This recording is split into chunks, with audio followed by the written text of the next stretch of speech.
Hi, I'm Hal Roberts. This is Bridge City News. Welcome. Here's some of the top stories we've been following. In an effort to end the labor disruptions at two of our country's largest ports, Ottawa is ordering binding arbitration. Sun political columnist Brian Lilley discusses the potential of reviving the Keystone XL pipeline now that Trump will be back in the White House again soon. And we have an update on the war between Israel and various terrorist groups from TBN Israel correspondent Yair Pinto. Your nation, your province, your southern Alberta. From the heart of Lethbridge, it's Bridge City News with Hal Roberts. Thanks so much for joining us. Federal Labor Minister Steve McKinnon says Ottawa's ordering binding arbitration to end the labor disputes impacting ports in both Vancouver and Montreal. McKinnon says negotiations have been ongoing for over 2 years, yet here we are, far from a deal. Both parties filed various complaints to the CIRB about these negotiations. On October 23, 2024, the CIRB granted in part BCMEA's complaint of bad faith bargaining against the union. Since November 4th, strike action by the union and a lockout by the employer has effectively halted activity at all West Coast ports. Last week, I requested that the parties meet again to resume negotiations. This happened on Saturday, and mediators determined that no path forward is possible based on the inflexibility on both sides.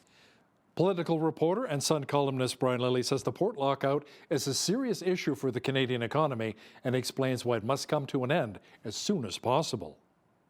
Having both ports shut down, that would be a huge disadvantage to the Canadian economy. One, it would send goods that are destined for North America to alternative ports, whether it's Halifax in Canada or maybe to New York or Boston on the American East Coast, and then have the goods shipped in other ways. So we would lose out on that business, but also getting goods in and out of the country for businesses.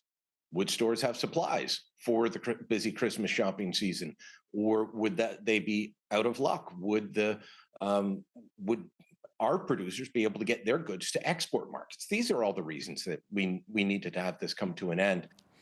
Mr. Lilley will also discuss if we may see the Keystone XL pipeline project be revived now that Trump will be back in the White House in January. He'll explain in an interview with BCN's Jeanette Rocher coming up later in our broadcast. In another potential strike, Labour Minister McKinnon is pushing both Canada Post and the union representing postal workers to come to an agreement.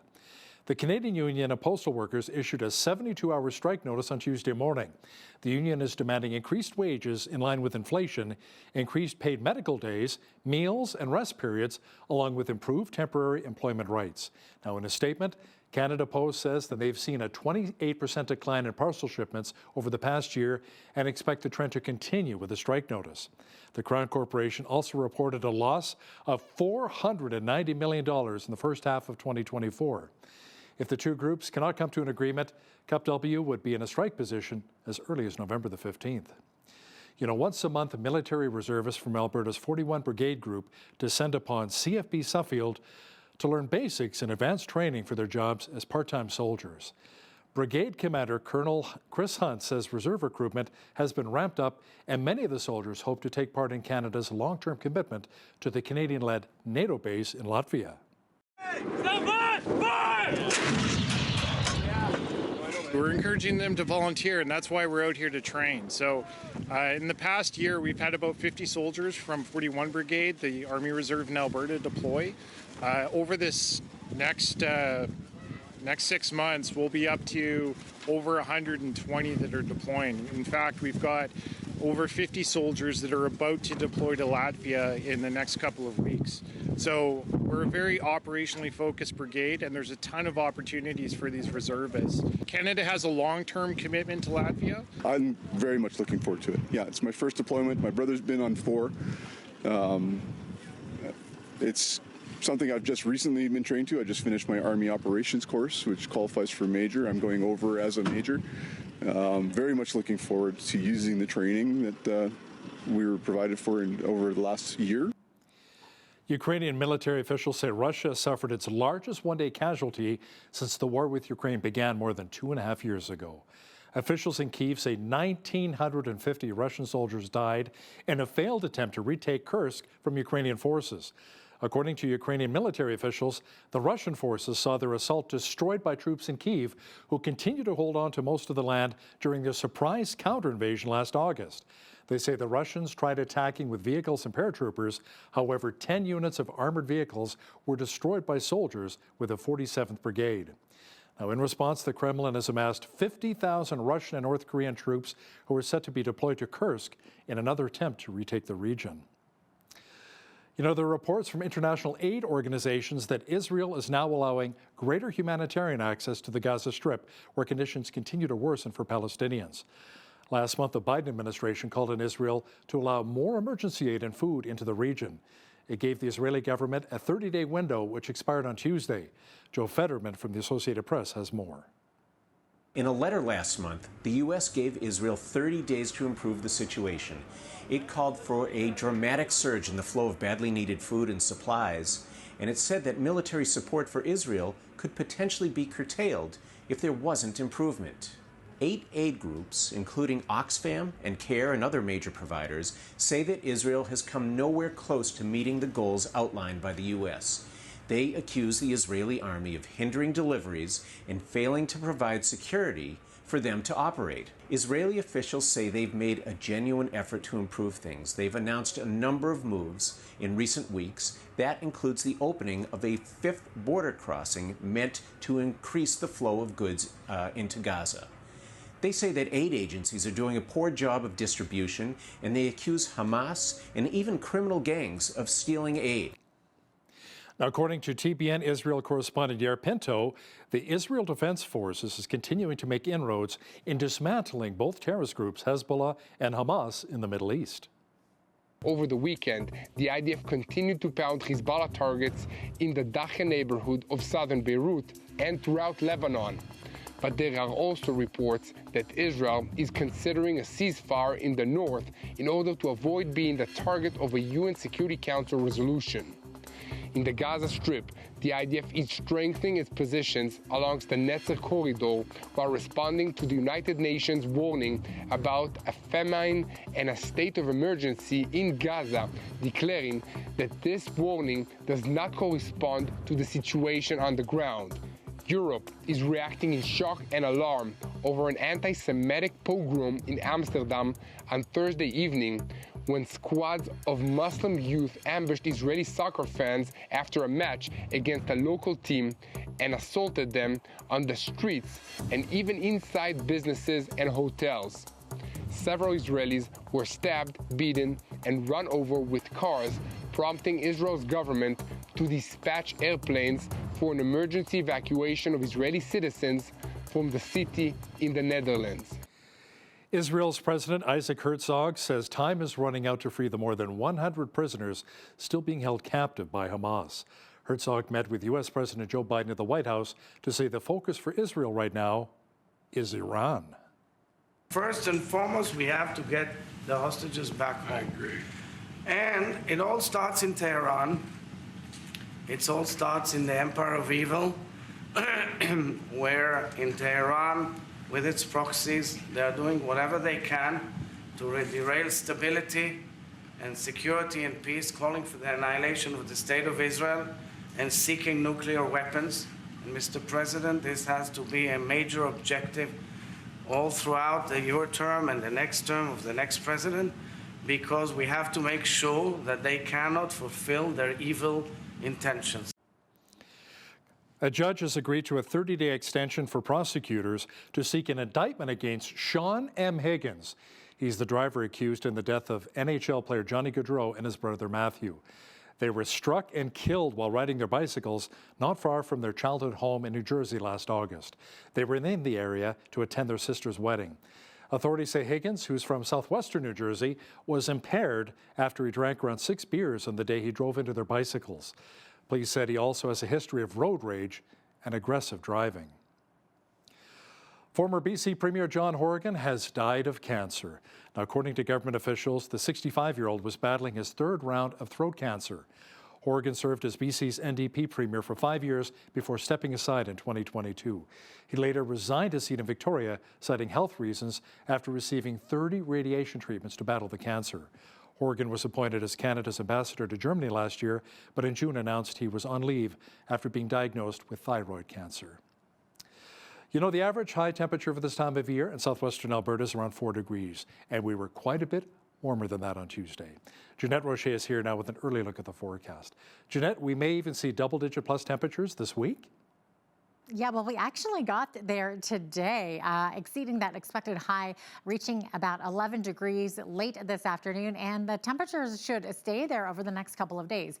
Looking at 10 degrees for the high on Wednesday, and then back up to 11 again on Wednesday. Even the overnight lows, not horrible, reaching an overnight low of 0 tonight.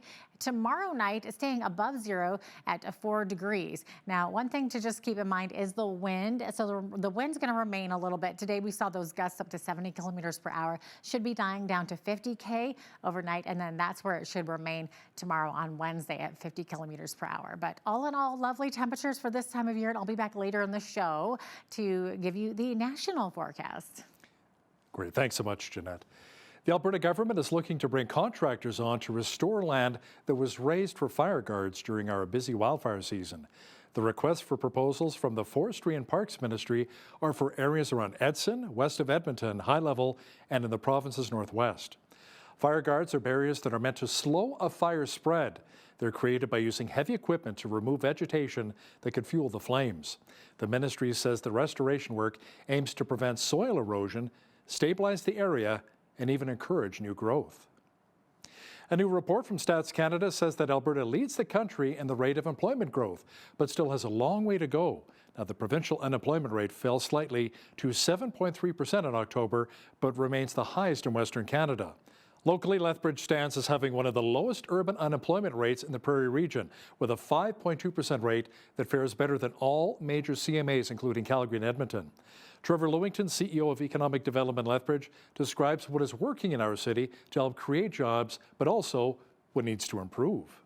It is nice to see progress. It seems to be fairly broad-based in Alberta. Most sectors have seen improved employment across the whole province, so that's encouraging. It's not one or two sectors driving it, that it's a very broad-based improvement. Lethbridge always has been noted for a fairly diversified economy, so our strong agricultural base has helped. Most of the agricultural commodity prices are in a good place. We don't see the boom and bust of oil and gas, of course, so that helps. And we've got a very strong manufacturing sector that continues to grow, and exports continue to grow. The manufacturing sector did see a decline sort of on the front half of this year and has since recovered. We're now at the highest level we've been at in a long time, so just over 9,000 jobs in the manufacturing sector. I think we've seen some major expansions. Of course, good news like the McCain facility out in Lethbridge County, that's doubling in size. Their workforce will continue to grow. We have seen about a 3,000 job drop in the healthcare and social assistance sector over the last 12 months. So that is a pretty significant decline. However, it's important to remember that that sector saw a massive increase during the pandemic. We saw massive growth from, say, 2019 to 2021, 2022. And so this could be more of an adjustment back to sort of more normal levels as the sector has changed. Now, nationally, the unemployment rate held steady at 6.5% in October. However, labor force participation dropped 0.1% from last month to 64.8%. That's the lowest level since December of '97, besides the pandemic years of 2020 and 2021. Southern Alberta has many historical attractions, along with exciting events that really draw tourists to our region, which impacts our local economy. Dominika Wujcik, Senior Director of Communications with Tourism Lethbridge, explains how these events can attract investors to not only visit, but stay and build businesses for the prosperity of the Windy City. It starts with a visit, and how many people have said that they went and traveled somewhere and eventually moved there? That is a very normal thing to hear, and it's no different when it comes to businesses and investors. And in fact, that's why we host events like Brighter Together Food Journey, which are specifically set up to bring those investors here to our city and show them around. Because if we don't do things like that, then they're not going to even think about Lethbridge. And so that's what we're trying to do, is bring those types of people in. Make sure you catch the entire interview with Dominika Wujcik from Tourism Lethbridge and BCN's Jeanette Rocher coming up later in our broadcast. Childhood and family are a fundamental pillar of society, not only in Lethbridge, but around the world. The YMCA Lethbridge is aware of this, and that's why they've joined forces with YMCs from other parts of the globe to provide and receive strategies that strengthen the institution for the benefit of our community. Christina Larkin, Director of Community Development with the Y, says trips they've made to Colombia and Kenya for the organization have been very beneficial. Here at the YMCA of Lethbridge, our global initiatives include things like partnering with the YMCA of Bogota for things like mental health programs to help support the development of a youth culture where young people can support one another to reduce suicidal ideation, improve mental health, and improve the well-being of young people. So we're also able to support in emergencies. Because YMCAs are global, we also know that many people in YMCAs are struggling with things like climate disasters, violence, war, and we're able to support where we can. And so we're able to share ideas like, what are some good programs for mental health? What are some ways that you work with your governments? What are some ways that you work with your schools or policing agencies to improve outcomes for all ages of people? I was able to learn, wow, those are some great practices for me as a provider with newcomers who are coming here after experiencing war. They arrived to Canada, and now I'm able to learn from their own home countries, what are some culturally appropriate ways to support them now that they're here. We recently gathered in Kenya to discuss how are we doing on those metrics. So we had the 4 pillars of community well-being, meaningful work, a just world, and a sustainable planet. And it was an opportunity for us to gather as YMCAs to say what things are going well, what things are making an impact, what things are not, and we need to improve. And did you know that the YMCA is located in over 120 countries around the world and more than 12,000 locations providing wellness programs? Amazing work. Well, the city of Lethbridge has updated their bicycle bylaw that they say was long overdue. The updated bylaw, which now includes e-bikes in the picture, aims to bring in regulations to cycling infrastructure, including bike lanes, to improve clarity and create a safe separation between drivers and cyclists. The mandate for bicycle license plates has since been removed, and an abandoned bicycle removal process has been added for bikes left unattended at a public property for more than 72 hours. The bylaw, created way back in 1979, was last revised in 1986. Implementation of the new bylaw will be put into effect in January 1st of next year. Well, it was a nice day for riding your bike here in Lethbridge as we hit over double digits, as Jeanette Rocher mentioned earlier. We enjoyed lots of sunshine and mild temperatures, and that should continue over the next few days. Full weather details are coming up.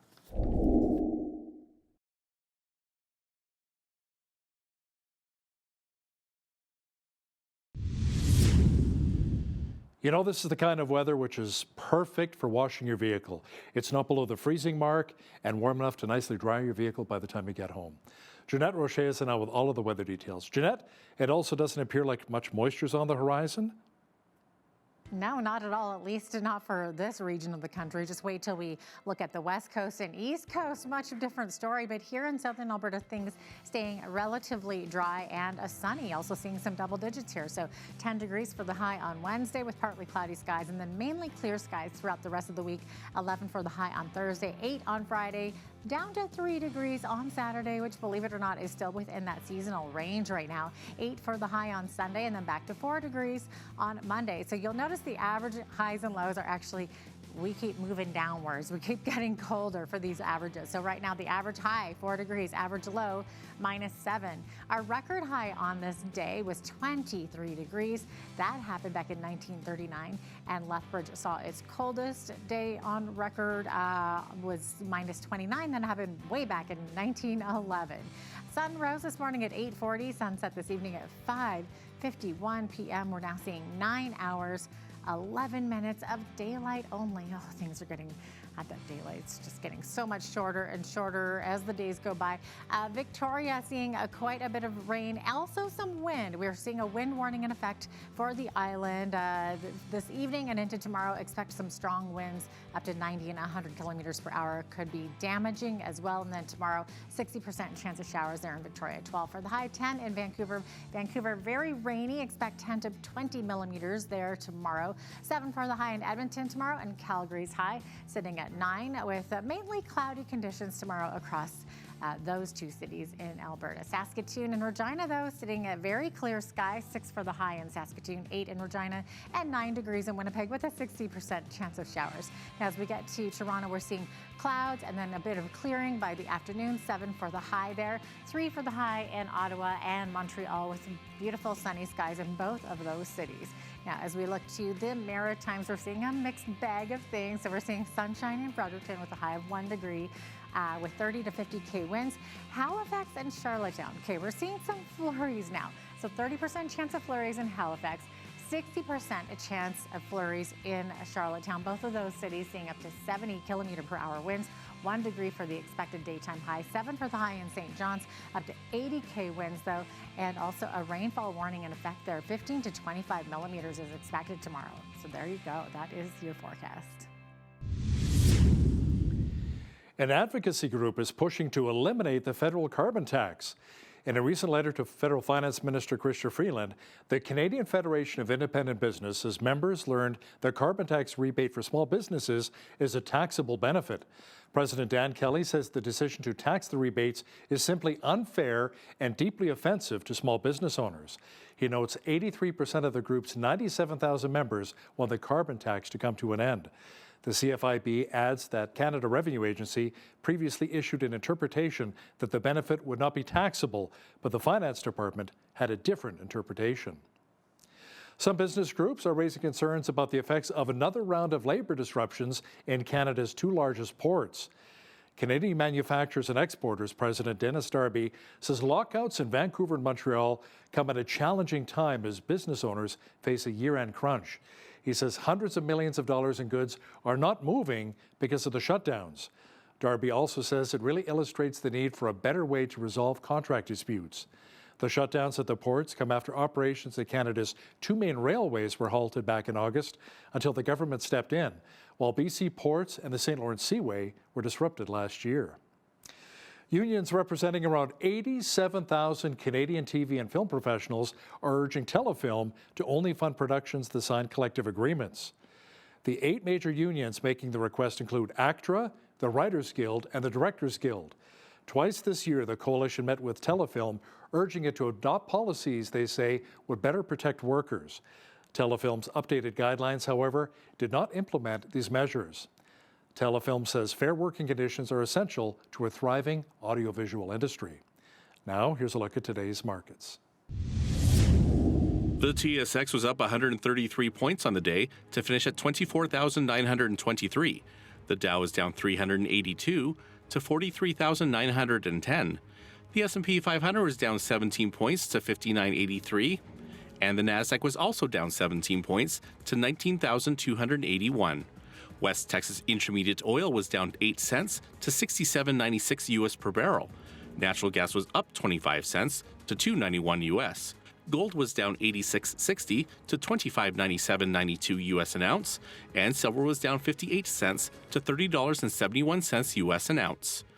Feed wheat is at $8.38 per bushel. Barley is at $6.29. Canola is at $14.74, and corn is at $7.52 per bushel. Live cow December contract was up 70 cents to $184.40. Feeder cattle were down $1.75 to $264.05. Lean hogs December contract was up 58 cents to $82.35, and the Canadian dollar was up slightly over the past 24 hours to 71.70 US.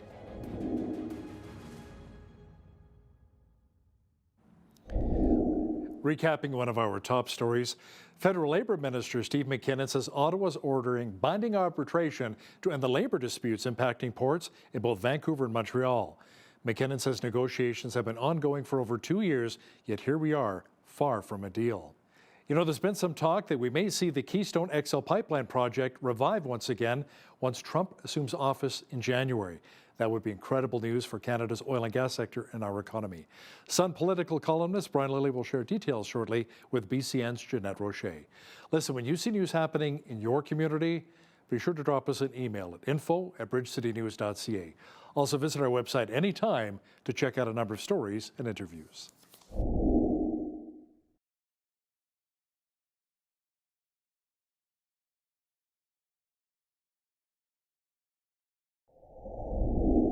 could there be a postal strike? Also, 2 major Canadian ports are currently shut down, which is affecting the flow of $1.2 billion worth of daily goods. And why is Trudeau taxing a tax rebate? Well, we're going to discuss it all right now with Toronto Sun columnist and political reporter Brian Lilley. Brian, welcome back. Great to have you with us today. Thank you for having me. Absolutely. Okay, Brian, the Trudeau government is taxing a tax rebate, and this has the Canadian Federation of Independent Business furious with the decision. So what can you tell us about this? So this was supposed to be like the carbon tax rebate that we all get, you know, that was 4 times a year. The government's always telling you, check your bank account. Yeah. So small business was promised that they would get something similar to what the consumer carbon tax rebate is. And then they waited and they waited. And you had groups like the CFIB out there fighting for it and saying, hey, look, this is hurting small business. You promised that you would do something. You need to do it. They're finally getting it, but now they've been informed by the government that it's going to be considered a government benefit and therefore taxable. As the CFIB said, Dan Kelly put it, that's like taxing your tax rebate. You know, you get your income tax rebate after you file your taxes, and they say, oh, but we've got to tax that now. Or it's exactly like saying, oh, the carbon tax is taxable income. Give us back your share. It makes 0 sense. And by the sounds of it, it may have the Canada Revenue Agency and the Department of Finance on opposite sides, and one not knowing what the other's doing because they've both put out different scenarios on this. However, the Finance Department is the one that is going to end up calling the shots. So a big push on the Trudeau government now to reverse this insane decision. With 0 cents, like you said there, Brian. Okay, switching gears here, the Union for Canada Post has issued its 72-hour strike notice, meaning Canada Post workers could walk off the job by this weekend. So, Brian, will the Trudeau government move to stop that strike before it happens? So what do you think? Likely not. That's not how they operate. I mean, hopefully the labor minister is in there and doing his best to put pressure on both sides, to work with a mediator to avoid a strike. They've been negotiating for a year and they haven't been able to come to an agreement. This strike makes 0 sense to me. Canada Post is a money-losing operation. It's losing business year after year. The workers are not in a good position to make huge demands on them because any demands they make are essentially going to be on us. And people are using Canada Post less and less. Now, I will say that this comes at a horrible time for a lot of small businesses still use it for deliveries. They're going to have to switch. They're going to have to find other alternatives, some of which may be more expensive. But also, you know, here's something I was filling in on talk radio recently here in Toronto. We talked about the possibility of a strike, and a caller called in to say, we have actually a real problem with this in the not-for-profit sector. Charities, especially this time of year, do a lot of their fundraising by direct mail. They're going to have to try and find other ways to reach people if they want to continue to bring in the type of fundraising they normally do. And guess what? People are more generous at the end of the year, either because they're feeling like they're in a good, generous mood due to Christmas, or they want to make donations before the end of the tax year to get that tax rebate that hopefully the government doesn't tax. Yeah, exactly. Well, I think digital giving is kind of the way to go these days. But you're right, Brian. A lot of these nonprofits still use those direct mail, so it could really affect things for sure going forward. And of course, speaking of strikes, workers at the ports of Vancouver and Montreal have been locked out when their union rejected terms of bargaining. So these are Canada's busiest and second busiest ports and account for millions of dollars of trade daily. And the government has moved from simply urging the sides to work it out to ordering binding arbitration. So what does this mean for opening the ports back up? Like I said with the Canada Post strike, acting before the strike happens and ordering binding arbitration, which they could, isn't the Trudeau government's MO. And right now, Parliament's not sitting, so they couldn't do emergency back to work legislation. And even if Parliament were sitting, they can't do any government business because they're just debating the green slush fund. So this was essentially the only move that they had with the ports. The Vancouver strike was entering its second week, and the Montreal one just started Sunday night. So, you know, having both ports shut down, that would be a huge disadvantage to the Canadian economy. One, it would send goods that are destined for North America to alternative ports, whether it's Halifax in Canada or maybe to New York or Boston on the American East Coast, and then have the goods shipped in other ways. So we would lose out on that business, but also getting goods in and out of the country for businesses. Would stores have supplies for the busy Christmas shopping season, or would they be out of luck? Would our producers be able to get their goods to export markets? These are all the reasons that we needed to have this come to an end. But the Trudeau government, they acted faster than I thought. But thankfully, this will get the ports moving within a couple of days again. Yeah, hopefully. Otherwise, what could it mean for the consumer, for just us, a small guy? I mean, we thought that we saw it bad with COVID, with the lack of toilet paper. Could it come to that again, do you think? Well, think of, toy stores, clothing stores, getting in products this time of year. We no longer have an economy that's built on having huge warehouses of goods that you're just waiting to bring from the warehouse into the store. It's just-in-time delivery. And that when the system's working, it's great. But when it's shut down like this, think of pork producers or beef producers across Western Canada trying to send their products to export markets. If you were relying on the Port of Vancouver to ship to Asia, let's say, you weren't getting your product out, or even worse, the product was sitting there, unable to move. Well, the product might be rotting then. So, it's bad for consumers, bad for producers. This is the right move. Mm-hmm. Okay, turning our eyes now to south of the border and sort of how it affects us. Brian, the markets soared, and especially energy stocks got a bounce from Donald Trump winning the election. And the Canadian pipeline companies, TC Energy and Enbridge, both shot up. And there's even talk of reviving the Keystone XL pipeline. So while Trump might like the idea, is that something that the Trudeau government would allow? I'm not clear on exactly what permits they might need to get. And we don't know for sure if TC Energy will go ahead with, Keystone XL. It has been a political football for since 2008. And of course, Trump approved it. They started moving forward. They got some construction done, not enough, and Biden shut it down. Well, the Trudeau guys are really not pro-pipeline. They supported Keystone XL before the Americans said no to it, but would they support it again now when they're making so many moves against the oil and gas industry? I really can't see that happening. They're bringing in their emissions caps, they're bringing in increasing the carbon tax, the just transition plan. All of that points to not supporting the oil and gas industry, which this pipeline would do. Yes, they bought Trans Mountain Pipeline.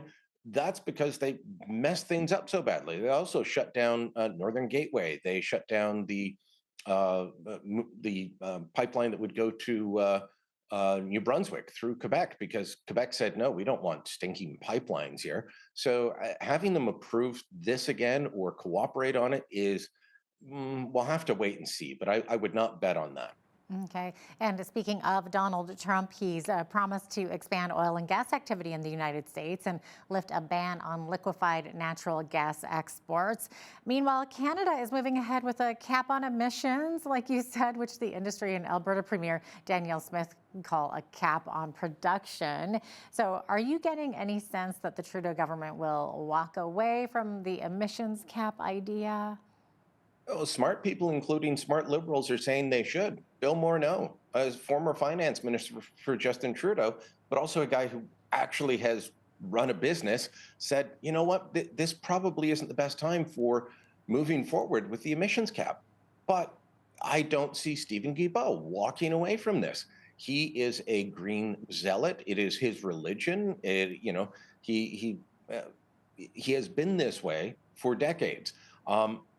Having him move away from this, I think he would quit the government and topple it rather than allow that to continue or to pull back from that position. So I think that they're going to continue to go forward with it, which will increasingly put us at odds with American policy. Whether it's past liberal governments or conservative governments, they've often ended up trying to align policies with the Americans because it makes it easier for cross-border business. That's why Stephen Harper in 2008 said he was going to look at bringing in a cap and trade system. Why? Because Barack Obama was going to do it. Then Obama walked away from it, so we walked away from it federally. Trudeau, he's not built that way. He is not going to match the tax cuts and the assistance to expand oil and gas production that Donald Trump will do. So, I think you'll hear a giant sucking sound of investment flowing south from Canada down into the United States. TC Energy is going to do great. Enbridge is going to do great. Guess where a lot of their investments are now? The United States and Mexico. Right. Now, Trump won't be sworn in until January, so we still got a couple of months to go before the Trump administration takes office. So there's some names being floated for key positions on trade, though, the trade, the border, and national security. So, Brian, what should Canadian leaders expect given the names you've heard? We're hearing Robert Lighthizer would be returning as trade representative. That's important for us trying to deal with renegotiating NAFTA, or CUSMA as it's now called. He was the guy before. So we know who we're getting involved with there. We know what his priorities will be. On things like the border, though, the southern border is a real concern for Americans, but increasingly our border is becoming a concern. We've gone from very few people being arrested crossing the border from Canada into the United States illegally to it being in the tens of thousands. And the Americans are starting to notice, especially when they're intercepting more than one suspected terrorist per day. Think about that. More than one per day. It's not like they're getting two a day, but it's been more than one a day for this entire year. Suspected terrorists being apprehended, trying to enter the U.S. through legal border crossings. And of course, we had that big arrest a couple of weeks ago of the man trying to head to New York City. Was arrested just south of Montreal near the border. So expect that someone like Tom Homan, who's very much a hardliner on the border, to not only start dealing with deportations, not only start dealing with securing the southern border, but focusing in on what we're doing as well. Trump's also looking at a guy named Mike Waltz for his national security advisor. This guy is a former Green Beret. He's worked in the Defense Department before under Donald Rumsfeld, knows his way around Washington, but he also knows about Canada. We are on his radar, and he takes a very dim view of the Trudeau government. And the fact that we've got, we're underspending on our military, not meeting our NATO target, that we don't take national security very seriously. I think we can expect a hard line from both Homan and Waltz when it comes to dealing with Canada. Okay. Turning our eyes to Western Canada here, Edmonton MP Randy Boissonnault can't seem to shake off controversy, claiming that he was involved in shady business dealings. And we've heard about how he's been conducting business while in cabinet. So what is he being accused of now, Brian? Of his company trying to get contracts by claiming to be an Indigenous-owned company. So Boissonnault was in government, then he was out, then he's back in. In the interim, he went into business with this guy named Stephen Anderson. We heard about the claims that, oh no, I wasn't doing business for this company while I was still in government. When I was back in government, that led to the whole issue of the text from Randy, and then they tried claiming it was another Randy, but there's no other Randy at the company, and now claims that the company was Indigenous owned because the government has special programs for suppliers. If you are an Indigenous owned business, you can apply for certain things that others can't. Well, neither Stephen Anderson nor Randy Boissonnault are Indigenous at all. My understanding is that Boissonnault was adopted by a woman with Métis status, but he, made it clear he does not consider himself Indigenous. He's since put out a statement denouncing Mr. Anderson and saying he never should have gone into business with him. Maybe he shouldn't have been doing business with the government while trying to get reelected. doing business with his old government buddies, and then continuing that while he went back into cabinet. Texting about a business deal from a cabinet meeting, that's a real no-no. So Randy Boissonnault is in a lot of trouble with the voting public, but I don't expect him, or quite frankly, any Liberals, to be reelected in Alberta after the next election. Oh, wow, interesting. Looks like we're out of time here, but Brian, thanks so much for being with us today. Appreciate having you on. Thanks for having me.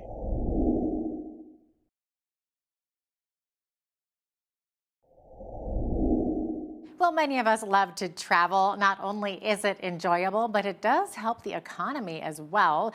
Alberta has had a stellar year for tourism. In fact, it's been a record-breaking year for travel. But how is Lethbridge and Southern Alberta doing in this department?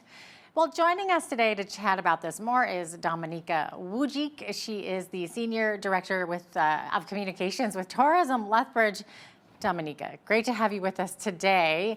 I love this topic, tour too, because I love to travel. So what is going on here in Southern Alberta? I hear the province as a whole has done very, very well.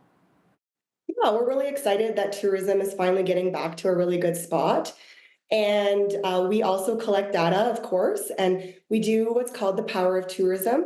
And that document will be released in the coming weeks. So we will also have our numbers to share, which I can tell you we are looking good, and it's looking better than it has since 2019, which is fantastic to hear. Right, of course, that goes back to COVID when everything kind of shut down. And so since then, we've seen that slow sort of get back to normal, right? And it just seems like the past year has just exploded. I know I myself, almost anytime I take a flight out of Calgary into the United States, there are tons of people from the States, Americans that have gone to, like, usually it's Lake Louise and Banff, but you know, we want them to also stay down here where Waterton is as well, don't we? Absolutely. We have so much to offer here in Southern Alberta. We have great local food. We are some of the best agricultural hubs in all of Canada. And so we have a lot of great things that we can offer many visitors coming, and we're excited that they're finally realizing that.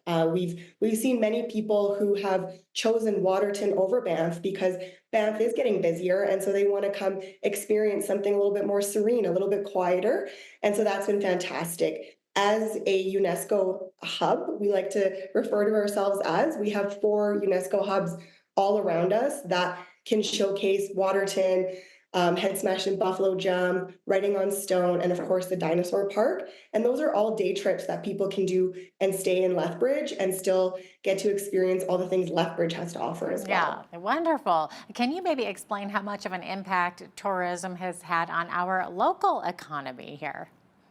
Of course, tourism is a major economic driver in Lethbridge, as it is anywhere, but it does generate revenue for visitors spending in accommodations, restaurants, retail, of course, local attractions. And so those contributions are huge in our industry. They create new jobs, they create opportunity for new infrastructure, and everything kind of in between. The events and attractions that we have in our city are helping to draw these visitors in, which we know they're spending their money, and we want them to, because that just continues to put money back into our economy and supports all of our local businesses, as we know they all need support.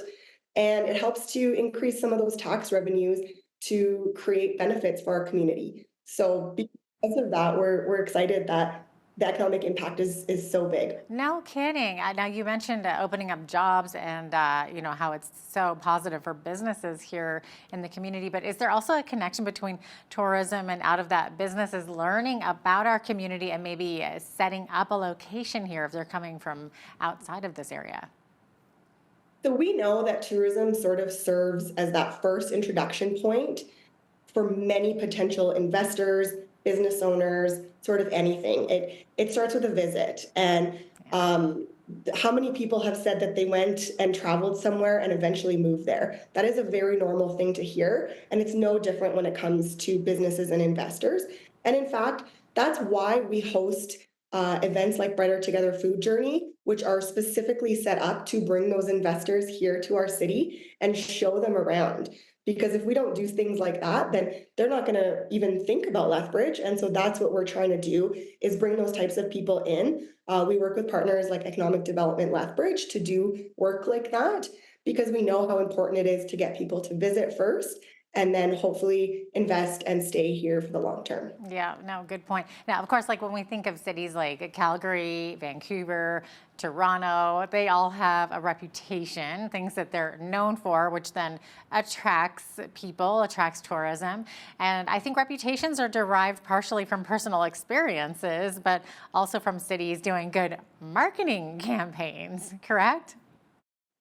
I mean, I think it's a big mix of both. There's a lot that goes into getting people to visit the city, and we like to focus our marketing campaigns on promoting our unique strengths. From a Lethbridge standpoint, a large amount of people that are coming are visiting friends and family. So those are the family members, the friends of the people who are already here. And so what we're trying to do is make sure that our reputation within the city and outside of the city is a good one, so that those people are the word of mouth, I guess, is also a good one. Oh, certainly, yes. You mentioned this off the top there, but can you tell us a bit about how you're promoting food tours in Lethbridge? So we're really lucky that we are part of Canada's premier food corridor. We have some of the best growing conditions in all of Canada. And because of that, we make some of the best food. We have heard from several of our local restaurants that they feel so lucky to be here in a city where they can get local produce within 10-15 minutes. And not every city gets to have that. So that farm to table, it's really true here. We again, I mentioned the Brighter Together food journey. That's all about food and showcasing how food does in Lethbridge. And so we get people to go out to these farms where they meet the producers and they get to experience what that looks like. But then we bring them back into the city to see what that means once they're here, whether that's the farmers markets or the local restaurants creating the specific dishes. And most recently, we created a recipe book, which you can download on our website. And the recipe book is full of recipes made by some of our amazing local producers, our local restaurants, and it's all about using that local food that we are so lucky to have in our city. Yeah, what kind of feedback are you getting from tourists who are doing this? They're ecstatic about it. We've had we're close to 1,000 downloads on our recipe book right now. And when it comes to the food tours specifically, they just get excited that they get to do this, because again, when you talk about the Calgarys and the Torontos, they don't have these kinds of experiences because they're so much further out to get to. Whereas for us, it's in our backyard. So for them to do a day trip to go see several of our local producers, they're going to get so much out of it and not have to, drive for 6-7 hours in the day. Oh, so true. Do we get any visitors specifically coming to see our famous train trestle bridge? There's definitely a market for that. There's always visitors that are coming for specific things. We get a lot of photographers that come and want to see the bridge because it is such a beautiful historical landmark. And we definitely see that. We do have our visitor center that we operate. So usually when somebody comes in, we are always asking, what are you doing and where are you going to go? And even if they hadn't thought about the bridge, by the time they have chatted with us, they want to go see the bridge. We have several photos of the bridge, of course. We have postcards, we have stickers. And once they've seen that, they're really excited to go take a drive by or walk by it and check it out. Yeah, it's such a beautiful work of architecture, isn't it? It's just an engineering phenomenon, if you would. And Lethbridge is also certainly known for the Nika Yuko Japanese Garden, and then most recently the Winter Lights Festival, which takes you to Nika Yuko. Yeah, it's fantastic, and I would say that the garden remains one of the most iconic attractions in our city. It blends history with beauty, and every single time we have taken groups there or we have done a fan tour there, everybody feels this overwhelming sense of serenity and relaxation. And that's not something you can get inside of a city very often. So the gardens, especially the Winter Lights Festival, has really grown to draw so many different people into the city. I think that in last year with their numbers, they were at over 30,000 people just for the Winter Lights Festival, which is fantastic, and we love hearing that. Yeah. And now, of course, Lethbridge is also known for Fort Whoop Up, and some people love to visit Old West and Indigenous historical sites. And I'm told that Germans, in particular, take an interest in this. So, do you see a lot of German tourists traveling, coming specifically for these kinds of attractions? Yeah, it's interesting. When we go into market where we do sell Lethbridge as a destination, we do hear a lot that the European German people are very interested in Indigenous experiences specifically. And so, we're very lucky because we have so many around us that we can generally attract those German travelers very easily. So it's exciting that they're interested in those types of experiences because Southern Alberta just has so much of that to bring to the table. Right. They must love a head smashed in buffalo jump and riding on stone, which you mentioned earlier as well. Beautiful, beautiful spots. Yes. Where do most of our tourists come from besides Germany? Again, I think our primary markets, with COVID, we're still kind of in that phase where I think most of the people are coming are probably from Alberta.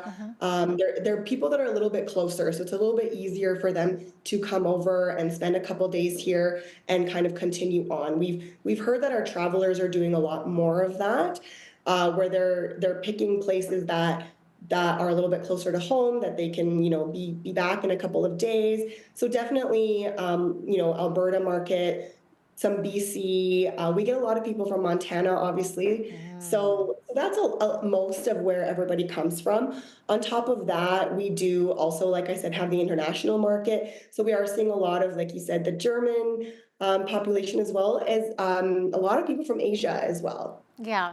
And then is the new agri-food hub and trade center drawing in some tourism dollars with the various events taking place there as well? I would imagine that it is. So we work very closely with the Agri-Food Hub and Trade Center to actively bring in provincial and national conferences and meetings that actually bring in a huge amount of economic impact. So these types of travelers are known to spend more dollars. So they're the ones we like to go after. And so we do a lot of work to try and ensure that we actively seek those out. And in fact, in the last few months, we've secured 2 conferences that will be bringing, hundreds of thousands of dollars of economic impact into our city. Wow. Maybe talk to us a little bit about the importance of having an event center like the Visit Leth.com arena, formerly the NMAX Center. I'm still getting used to that name, Dominica. Okay, so I'm guessing that people do travel to Lethbridge in order to attend certain events like music concerts, and then of course we got the Lethbridge Hurricane, so like sporting events like hockey games or rodeo, right? We are really lucky to have a center like that in our city because it does attract, especially our neighboring communities who don't have centers like that, and of course outside. And I think that it's fantastic that they are creating these events, specifically ones, like we recently had the Thunder in the Bridge Festival, which is a brand new festival. It was 2 days long. Anything that occurs over a few days is really great for us in the tourism world because we know it guarantees people are going to be staying overnight. They're going to do maybe some shopping. They're going to go out to eat and possibly see other attractions. And so we love seeing that. And we love having the pride of a center like that in our city. Yeah, for sure. Lethbridge doesn't have a zoo, unfortunately, but what about Coaldale's Alberta Birds of Prey Nature Center? I understand that it's the largest of its kind in all of Canada. It is a fantastic place, and I think anyone who has not gone out there needs to go and take a look. They have grown so much, and they're probably one of the most engaging attractions we have in our area. And not only that, but the work that they do, because they're also saving a lot of these birds as well. And so I think it's just a fantastic connection again to our region and showcasing the birds that we have here, right? A zoo is great, but we know we don't have tigers around, whereas we know we're learning about the birds that are actually in our region. And what I love about it, I went with my kids, and now every time my kids see a hawk, they know exactly what the hawk is, and it's really fantastic to learn. I know. I love it there. I actually have learned so much, you know, you don't even realize. It's true. Like when you see a hawk flying, you know that he's probably spotted a mouse or something, because most of these birds don't even fly unless they're going after prey. I never knew that before. It's an educational experience. Yeah, it really is. Okay, so Dominica, any final things you'd like to say to our viewers as to why it's a great idea to visit Lethbridge? I think, just remembering that Lethbridge is just a very unique blend of cultural and outdoor. We have over 200 kilometers of walking and running trails, which most people don't know about. And then on top of that, we have our food. And so we are just really lucky that we have so many different pieces. And of course, we are the hub to so many different places as well. So, we encourage everyone to come take a gander through Lethbridge and check us out and see all, let us surprise you and let us show you what we have here. Well, thanks so much for being with us today, Dominica. Great to have you on. Thank you. It was lovely. Dominica Wujcik is the Senior Director of Communications with Tourism Lethbridge. I'm Jeanette Roche on behalf of all of us here at Bridge City News. Thanks for watching.